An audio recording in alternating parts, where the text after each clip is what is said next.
నిషికని arrest చేయడానికి పోలీసులు వస్తారు. ఇక ఇన్స్పెక్టర్ కౌశికి వాళ్ళతో మీరు చెప్పినట్టుగానే సాయంత్రం అయింది, సాయంత్రం వరకు సాక్ష్యాలు తీసుకువస్తానన్న ఆ జగదాత్రి గారు ఎక్కడ అని చెప్పి ఇన్స్పెక్టర్ అడుగుతూ ఉంటారు.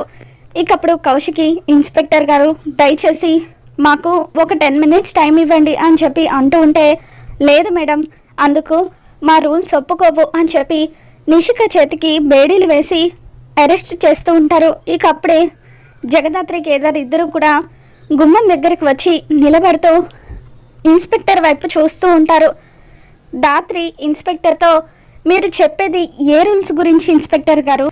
డిపార్ట్మెంట్ పెట్టిన రూల్స్ గురించా లేదంటే ఇందిరాని పెట్టిన రూల్స్ గురించా అని చెప్పి అంటూ ఉంటుంది. ఇక దాంతో దాత్రి మాటలకి ఇన్స్పెక్టర్ షాక్ అవుతూ ఉంటాడు. ఆ తర్వాత వాళ్ళు సేకరించిన సాక్ష్యాలు తీసుకొని లోపలికి వస్తూ ఉంటారు.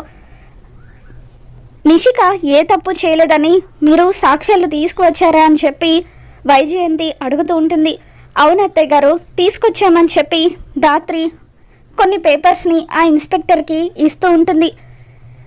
ఇక కేదార్ దాత్రి ఇద్దరు కూడా శవాన్ని పాతిపెట్టిన చోట తవ్వుతూ వాళ్ళు సేకరించిన ఎవిడెన్స్లు అన్నిటినీ కూడా ఇన్స్పెక్టర్కి సబ్మిట్ చేయడంతో ఇక ఇన్స్పెక్టర్ ఒక్కసారిగా షాక్ అవుతూ నిషికని అరెస్ట్ చేయలేక అలా వదిలేసి అక్కడి నుండి వెళ్ళిపోతూ ఉంటారు.